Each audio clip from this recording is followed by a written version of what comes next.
Hey beauties, welcome back to Real Girl Talk Podcast Radio. I am your host, Sherry Ricard.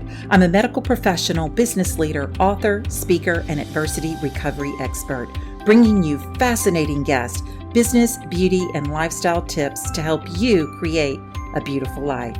And always committed to keeping it real. Now let's dive in.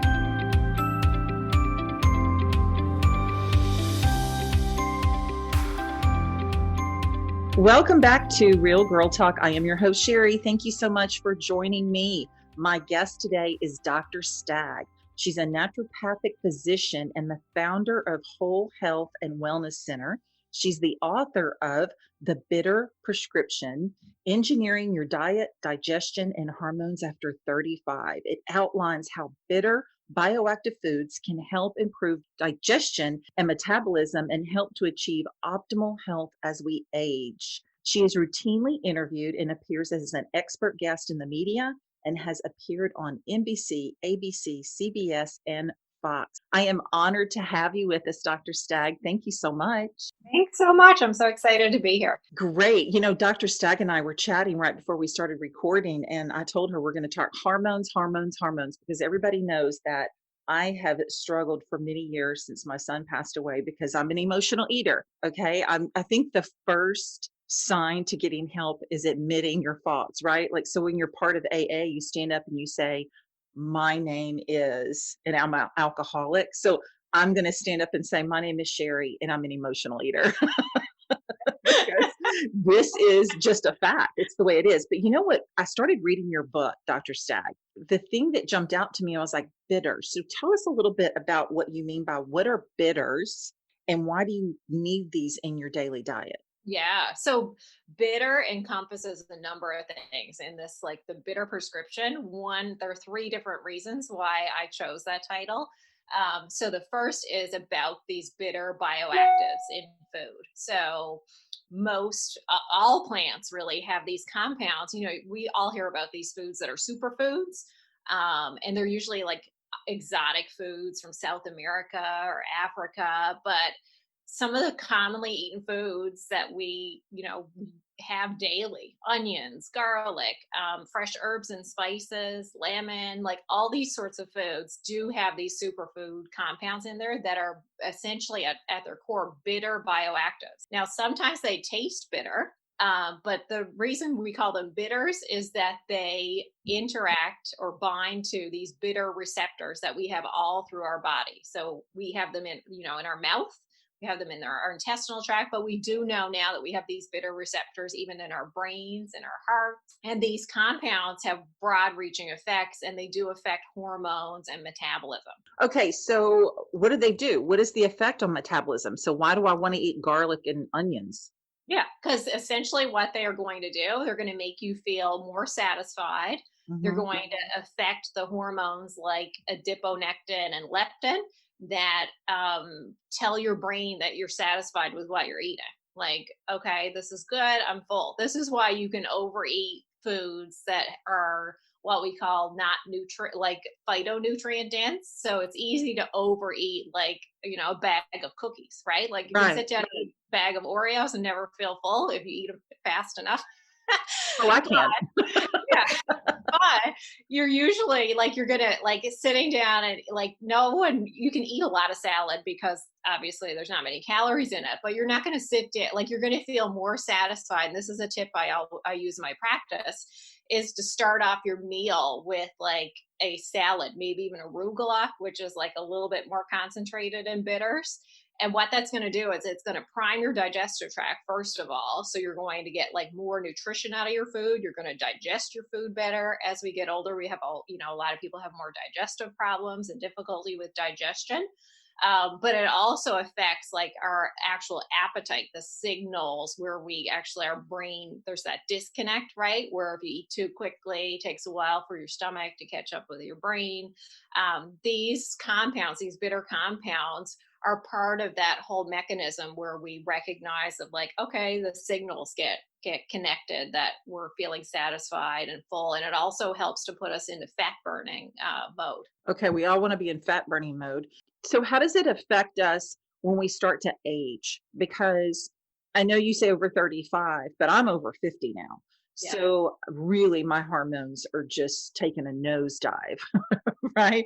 Yeah. So So let's talk a little bit about how the hormones affect weight loss or the lack or the inability to lose weight and what we can do to resolve that issue. Or is it possible? yeah. So as we get older, our hormone levels are declining. And certainly by the time someone becomes menopausal, and for some of us that happens in our early 40s, some of us, I have patients who are 55 and still having periods every month. But that whole like metabolic decline starts around 35. And this is kind of like a tipping point where your body is no longer like building up, like it's not anabolic anymore, it's becoming catabolic. And Mm, as our like estrogen and progesterone levels decline, that does affect our metabolism. And this is why we see perimenopausally those changes where like our body composition changes, where you start to see more fat mass around the middle. And I'll get this complaint routinely of like, I haven't changed my diet or exercise. What's happening here? Right. And right, right. it's your metabolism that's changing. And the second part of the bitter prescription is unfortunately the bitter truth that we do have to eat less as we get older. Oh my gosh, we have to eat less. We're supposed to be living our best life.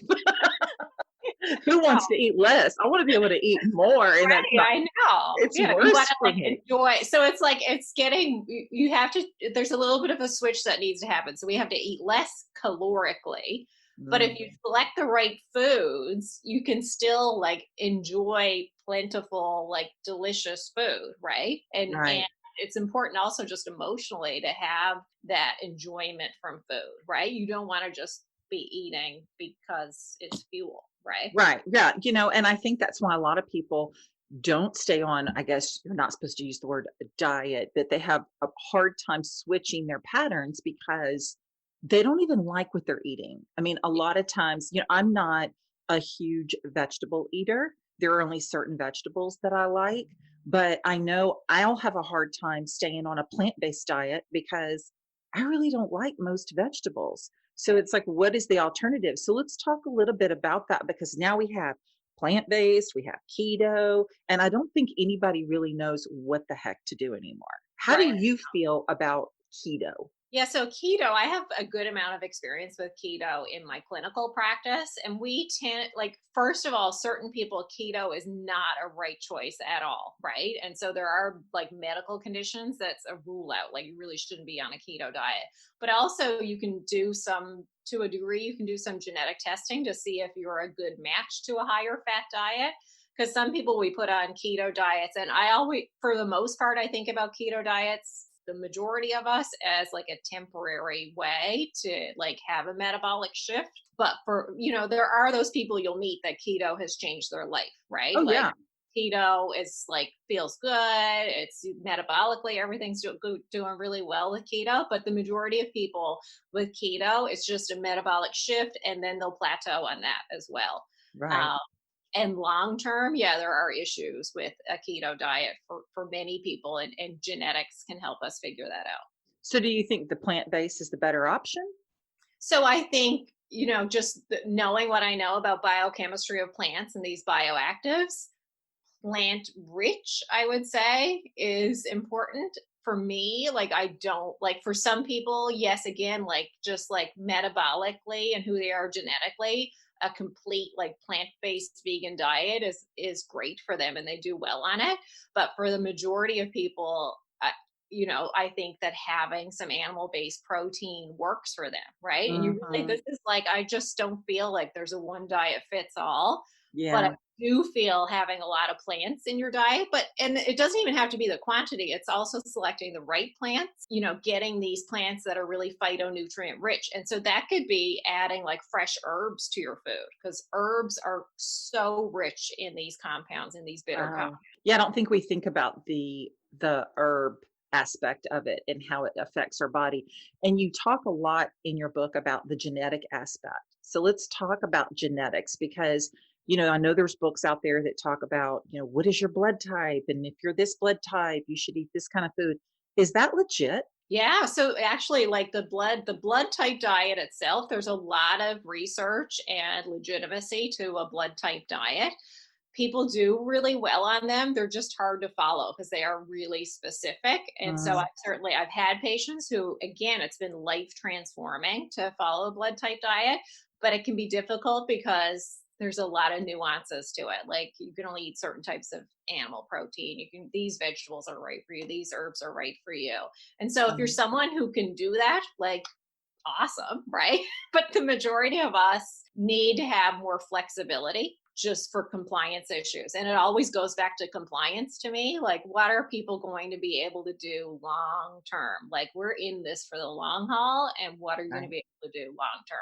Right. So in the genetic testing aspect, so I know you do the genetic testing. What are you looking for? Yeah, so with genetics, you can look at some specific genes and it can tell us if you're a better match to a low fat diet or more of like a Mediterranean diet. Like I did my genetics and I'm a match to a Mediterranean diet. So that means that I should be eating like a decent amount of fat in my diet, more like 35%, but a lot of those fats should come from kind of like classic Mediterranean sources like olive oil, olives, nuts and seeds, fish, um, and again, like plentiful in vegetables, beans, like the classic Mediterranean type diet. But for someone else, they need to be more so on a really low fat diet. And so they really have to be careful about their fats and they can tolerate more carbohydrate, maybe, right? So, we're all God made us different, and so we Right. shouldn't all expect to be on the same exact dietary plan daily. So why is that? So talk to me a little bit about the genetics because I know if some people can look back into their family history and see some of the same body types. I am built, unfortunately, like my dad's mother. I wish I was more like my mother's mother. She was a tiny little petite thing.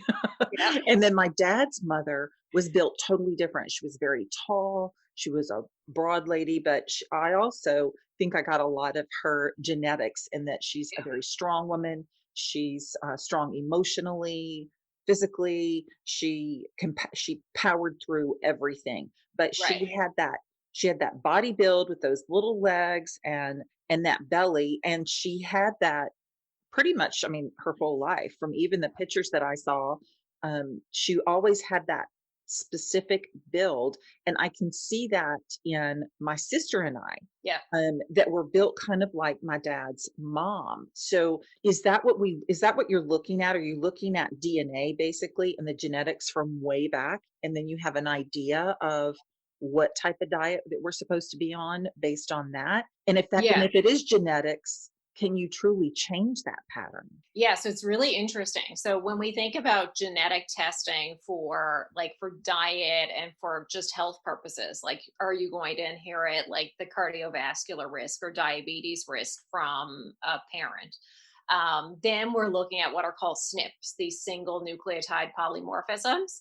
And those are variants within the genes. And we know that we can actually modify those through diet. So, for example, if you have one of these genes that predisposes you to diabetes, so you have this increased risk of developing diabetes like your grandma, for example, and you come into me and you're wondering, okay, she had diabetes, my father had diabetes, and I look like them, am I going to get it too? And Right. maybe, but you can do like a saliva test and check for that. And so you may find that you have it, but then can you do anything about it? Yes, because these are epigenetic changes. These are not like hardwired. So what you can do about it, we know for this specific gene, is a Mediterranean diet. What we know is that it will actually turn off that genetic risk. So this is why you can have genes for some of these different conditions, but through lifestyle change, which diet, exercise, mindset, you can actually change the trajectory of your health. So this is really important news. It has become more well known, but still a lot of people think like I'm stuck with these genes and that's it. But that's not necessarily the case. It's really nice to know you can stop the madness. Yeah. Yeah. The buck stops here. So Yeah. with the hormones, shifting back a little bit to the hormones, because I told you before we started that hormones is an issue. I know there's women that go and have the pellets for Yeah. hormone replacement. How do you feel about that? Can you actually take pellets or take a hormone replacement therapy? Does that also help a shift, or can that be harmful? Yeah, so really, again, that depends on your genetics, whether that's the right choice for you, right? So, Okay. like, should, and I mean a right choice in that, like, is there any significant history of hormone sensitive cancer, right? So, if you have a pretty strong family history of breast cancer, ovarian cancer, and some sort of hormone sensitive cancer, your doctor may say this is not the right path for you, like the risk is too high here. Mm, But if you're someone who, doesn't have that family risk factor in doing hormone therapy, and sometimes there are other reasons that we wouldn't recommend hormone therapy, like a history of blood clots, right? So someone who's had like pulmonary embolisms, deep vein thrombosis, like here's another situation where you don't want to feed estrogen because that could increase your risk of blood clotting. So like getting that all that stuff out of the way. So say you have your contraindications out of the way and your doctor says, yes, it's okay to use bioidentical hormone replacement, then we can see some change with that for sure. So it does change your metabolism a little bit. It does affect your metabolism and you can see shifts in body composition, but it's not all or nothing. I would say you still like you can't get away with like eating the standard American diet and getting your hormone right. Yeah, no, I get that. Unfortunately. So you were in Connecticut, right? yeah yeah So you're in Connecticut and I'm in South Louisiana. So for someone that is not in Connecticut or cannot be near you, where does someone start? Or are you able to help people all over? Where if you I'm talking about the yo-yo dieter, I'm talking yeah about myself, right? So I'm talking about because I told you I know how to ask the questions that other women think about for that yeah person that says, I just can't get it. Like I've tried the keto, I've tried plant-based, and like I told you, my husband calls me the 2 weeker because I'll stay on anything for 2 weeks and then it's, back to, the Oreos because I'll say, forget it, it didn't work. But the yeah one thing that I will tell you that has really helped me is I have started ordering in a food service in a box where the yeah meals are they're not prepared, but they give you everything that you need. So it has the spices, it has everything that you need, and it's so easy to make. That has helped me quite a bit, I will say. And I know there's a lot of different food sources or companies that box up out there. yeah Everyday Plate, Green Chef. There's quite a few of those. But for somebody that is that yo-yo dieter that doesn't know what is the best option for them and they don't have access to you, where would they start? there are a lot of people around the country that do the type of work that I do. So naturopathic physicians in general treat like the whole person, right? So we're looking at you not as like, let's get you on this new diet or that new diet. We're looking at you as a whole person and where do you struggle and what's going on there. And so the first thing that I would like, when you're talking about emotional eating and compliance, like those are the types of things that I would address first, right? So if we're Mm, dealing with emotional eating, and getting derailed, right? So this is often like, I get people in all the time and they seem to be doing everything right. And then the elephant in the room is they're like how they're dealing with stress or, mm, they're depressed or they're anxious or like there's something going on emotionally. So that's kind of like the third tier or element of the bitter prescription is dealing with like your emotional, spiritual health and mm. that's a big box. Okay, we don't have enough time to talk about that in our little That's some serious deep issues. So so let's take a helicopter view of it. yeah. How does stress affect our digestive system? Yeah, so stress is like the worst thing for your digestive system. It will, it influences our microbiome. A lot of people hear about this microbiome, your good and bad bacteria in your intestinal tract. But stress alone, like without anything else in the picture, have a negative impact on our microbiome. It can also affect our digestive health as well. So we can not be breaking down our food properly, not, absorbing our food properly.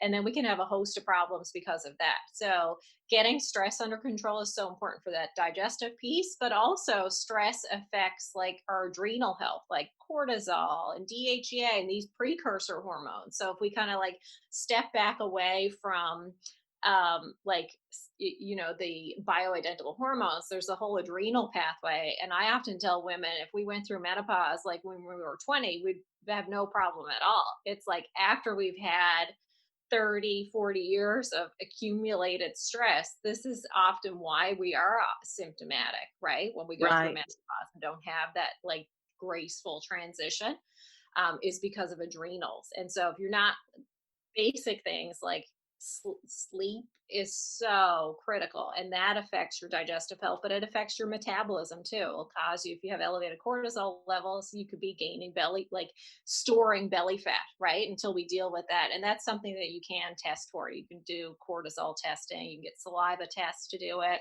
You can go to your general practitioner and ask them to order like a morning cortisol, a blood test, even just as like a starting place to screen for cortisol. Interesting. So that's adrenal fatigue. So you hear Yep. about adrenal fatigue all of the time, and now you're seeing supplements for adrenal fatigue and, drops for adrenal fatigue. Right. What are some foods that we can eat, or are there foods that we can eat to help with adrenal fatigue? Yeah, so for adrenal health, it's making sure you're maintaining like a really steady glucose cycle is what Mm, you really need to work on. So the highs and lows of like the sugar high and crash is terrible for our adrenal glands. And if you're someone who's prone to like reactive hypoglycemia, where you like if you haven't eaten in a while, you're almost shaky. You could get really angry. You could get like sweaty, like actual physical symptoms as well, and that is this like terrible for adrenal health, and it can even be a sign that you have problems with your adrenal glands where you're having dysregulated cortisol levels.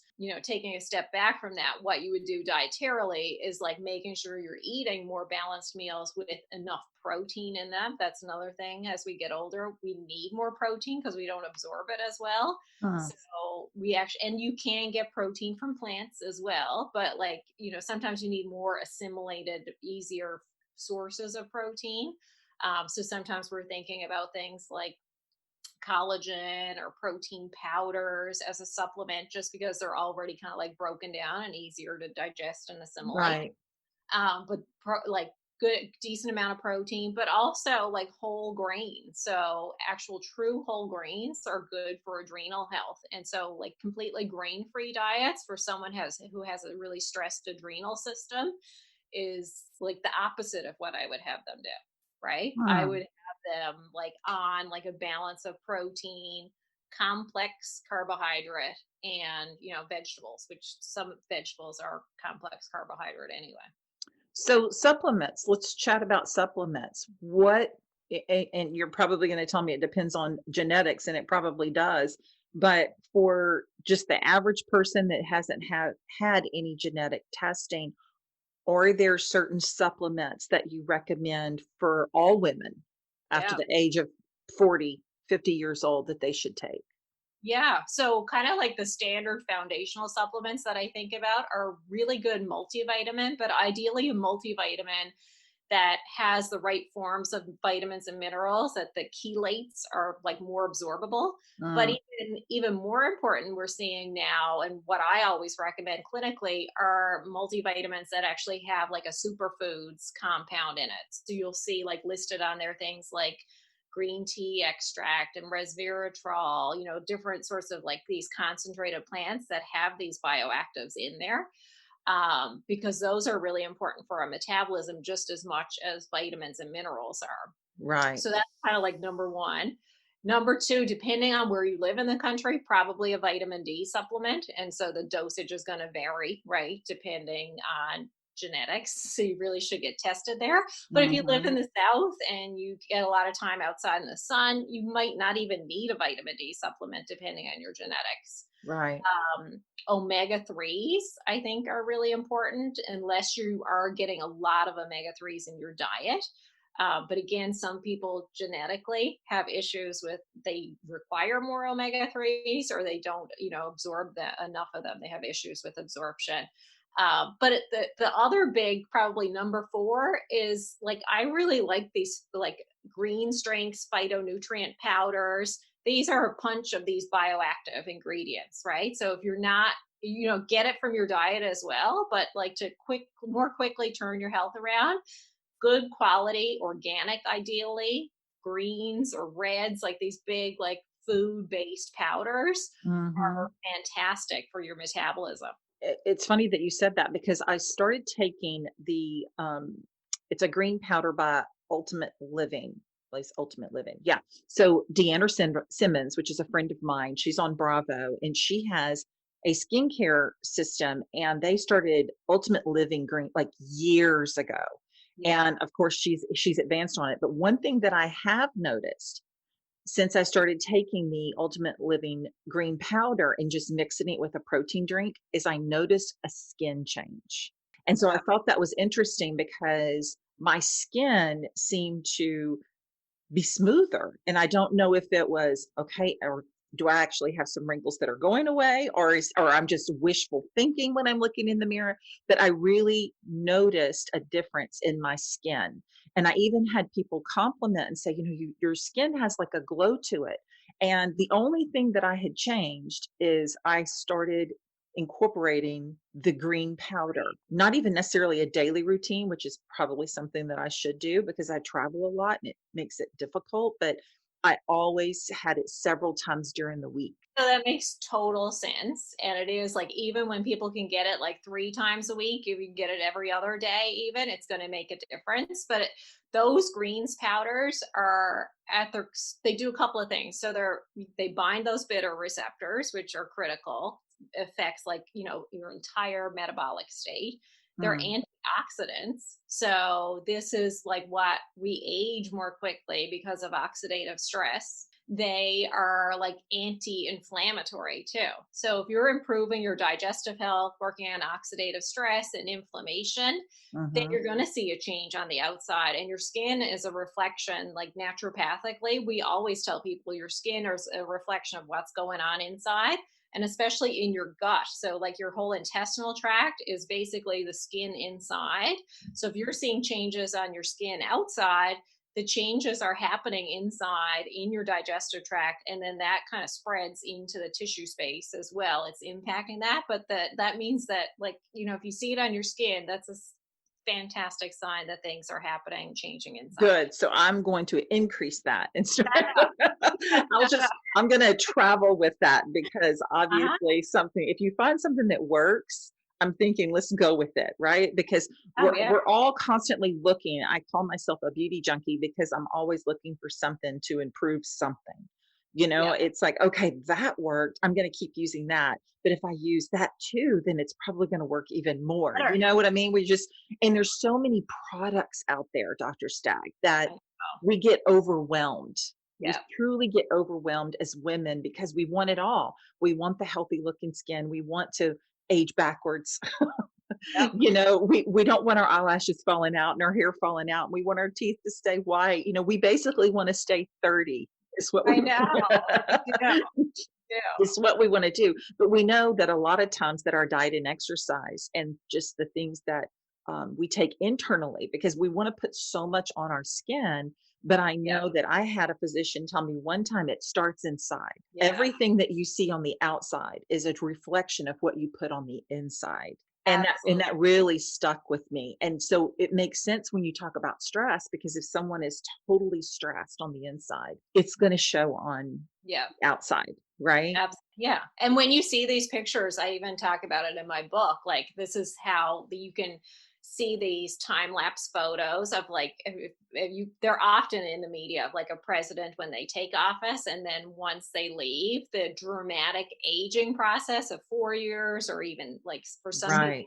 years, the toll that like the stress of the office takes on someone. This is a more extreme example, but you can also see it in, family and friends, like someone you hadn't seen for a long time that you run into and has been through a tremendous amount of stress. You can see the wear on their face. right? You really can, and not so much to me, the president, but I see it a lot on the first lady, and she's gorgeous, right? Yeah. I mean, anyone that says that she's not is just a hater because she's drop dead gorgeous. But I can actually see a difference in her from when President Trump took office 4 years ago. And it's sad actually because she's taken a beating, I'm sure, more Yeah. than she Oh, ever has without in her. doubt. Like, I mean, absolutely. between trying to protect her son and having to deal with everything else that she deals I know. with and Right. just the haters alone is Tremendous amount of stress. tremendous amount of stress. And she's still beautiful, don't get me wrong, but I can see the stress from when you look at pictures from when he started Yeah. office 4 years ago. And it's, to me, it's sad. It is. Actually, it's truly sad because I know. a lot of us can't escape stress, It's true. right? And when you're in the middle of it, it's your normal, right? And so you might, and if and for some people, it can be like an intense, stressful event. But for the majority of us, it's just chronic stress, like all the time that you're like, and your system like deals with that, right? And Right. depending on your genetics, just how you talked about your grandmother, she sounds to me like she had like some of these resilience genes, right? Which Hmm. hopefully you inherited. That's but resilience is fantastic. There are a set of genes for resilience, which scientists are trying to understand more about, but it helps explain why people can be through such strong levels of trauma and they can like come out on the other side being not as affected by it, right? Like Right. physically. Right. Well, I'll tell you, if there's any gene that I have, it is the resilient gene. Yep. Anyone that knows me and everyone that listens to Real Girl Talk knows my history and things that I have been through. And there is no doubt that God gifted me with the resilient gene. So I don't know if that can be taught, right? So if you have a gene, I'm not sure that it can be taught, except for the fact that you could probably talk to someone about how you got through it. Right. And you can use, right. So we can learn from others who have been through tremendous stress and trauma in their Right. life and help like get a better understanding of what they did to get through it. So there's genetics, but then there are also like tools that we can use, right? So Right. even though we're under stress, we can do things to help us deal with the stress and be less reactive to it. So these are things like prayer and meditation and mindfulness and laughter and creativity, like having those things in your life makes such a difference to how you like deal with the stress in your life. And I think too, it's a lot about recognizing when you have reached a point to where you need to shift your mindset. And that's one thing I had someone tell me, and he actually played professional football for 10 years. And he said that my mind is disciplined. He said, you have a disciplined mind about how you think about stress. I wish I was as disciplined about food because then I would just have life licked, right, Dr. Stagg? But he said that one of the things that he recognized in me was my ability to shift my mindset when I knew that my stress level was starting to peak. Yeah. And I do recognize that. So, I can my husband may have the news on for a period of time and you can ask him, I'll look at him and I say, "Can we watch something funny? I'd Yeah. like to put on," because I can feel my anxiety and I Right. can feel my stress level getting higher listening to all the hogwash. That's a southern Yeah. term. Hogwash on on television, to the point to where I either have to I have to leave the room if it's Yeah. not going to be shut off, or talk him into, putting on something that's comical, Right. because I know that I have reached the point of, you're going to push me to the brink of no return if I don't switch it right now. So I Right. know Then I you're like, know what I can take, Yeah, basically. exactly. So, and that's like, I would say that's your superpower, right? Like, this Yeah. is you being, and also being connected to your body, right? Having that mind body connection and recognizing, like, okay, I'm going to take action here, right? Right. And using your voice to do that. Right. And I think some of us, they don't always do that. I noticed that some of the women that come to me will just take and take and take certain things. I'm like, why don't you walk away from that situation? Let's Yeah. talk about how you could have de escalated that situation just by walking away.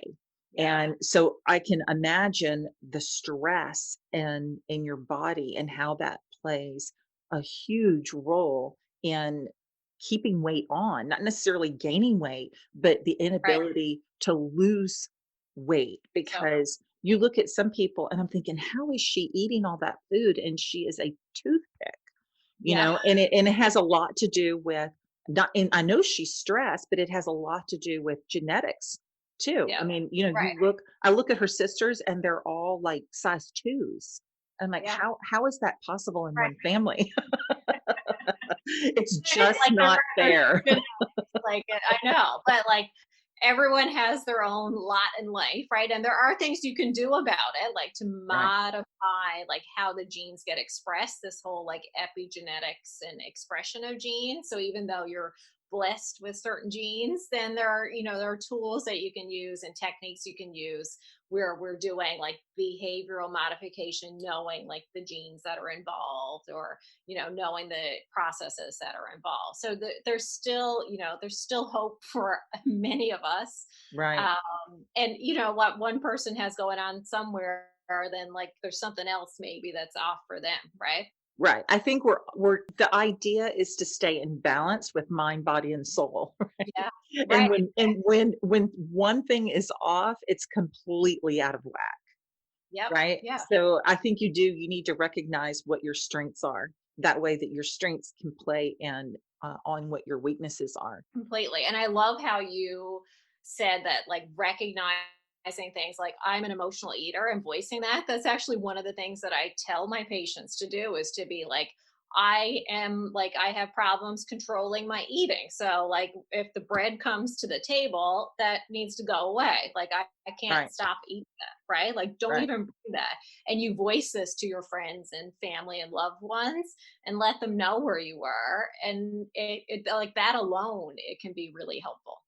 Oh, 100%, because one of my favorite things in the world to eat is chips and salsa and margaritas. I mean, that's like Yeah. liquid sunshine to me. So I love Mexican food. So Yeah. if I'm going into a Mexican restaurant Yeah. and I'm thinking, okay, taco salad, I'm going to have something, really like, and they bring me the chips and salsa, it's all over. Like Right. I'm Yeah. done. It's like you can't even have it brought to the table, right? No. Because like it's the control. Because then you eat that, and then they're like, here's another bowl of it.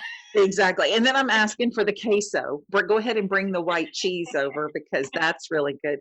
And then I'm thinking, why even bother with the salad? Because I already blew it with the chips and Yeah. sauce and the margarita. So now I'll just have the burrito. It's just It's a all up with. vicious cycle.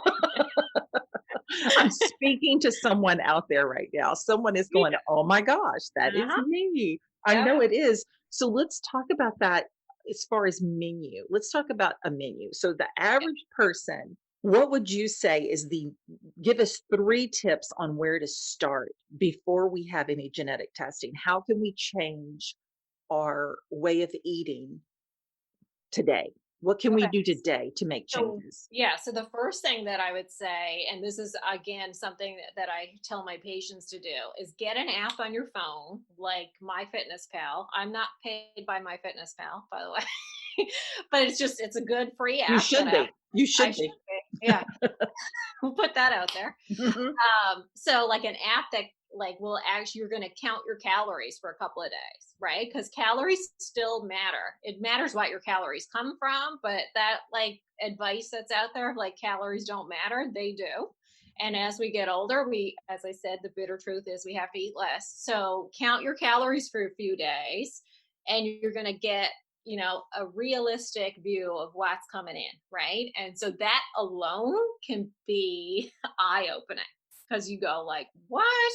And you're wasting calories on what, right? Like people don't realize some of the stuff that they're eating, honestly, that has like a lot of calories that to them wouldn't be worth it, right? Right. So that alone, like do that for a few days. And wherever you are, like if you have weight to lose, if you have fat mass to burn, then you're going to you've got your kind of like your average, and then you're going to need to take calories off of that, right? So for women generally, we're talking about 300 calories probably, like for starters. I mean, sometimes we look at this, like I had a male patient a month ago and we took 1,000 calories off for him because he's taken in like 3,500 calories a day, and he's a Wow. big guy, like, but he's like, he's over 50 and he doesn't need as much anymore.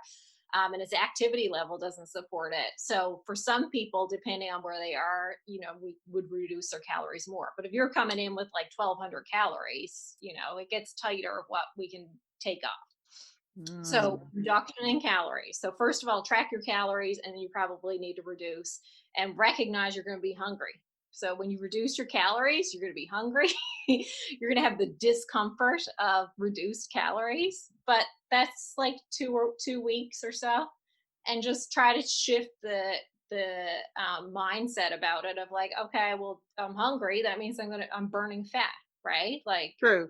right? Like this is working. So that's what I tell women to do. The second thing I would say is then start to look at like what you're eating, and you need more plants in your diet, probably. And it doesn't have to be. It's more about like the diversity of plants. Try some like other food, vegetables maybe you haven't tried before. But that tip about herbs and spices, more Hmm. herbs and spices can make a big difference for you. So maybe your salad, if you're accustomed to eating like just romaine lettuce, like buy one of those spring mixes, right? You're going to have a lot Right. of different types of greens in there. And then the third thing I would say beyond the vegetables is kind of like the order of your eating is to start thinking about like digestive health and bitters. So this is where I think about like starting off your meals with something that's more concentrated, like actually bitter tasting. This could be herbal tea, it could be lemon and warm water. It could be like an arugula salad with like lemon on it and a little bit of salt, a little bit of olive oil, but something bitter, which is going to stimulate those bitter receptors.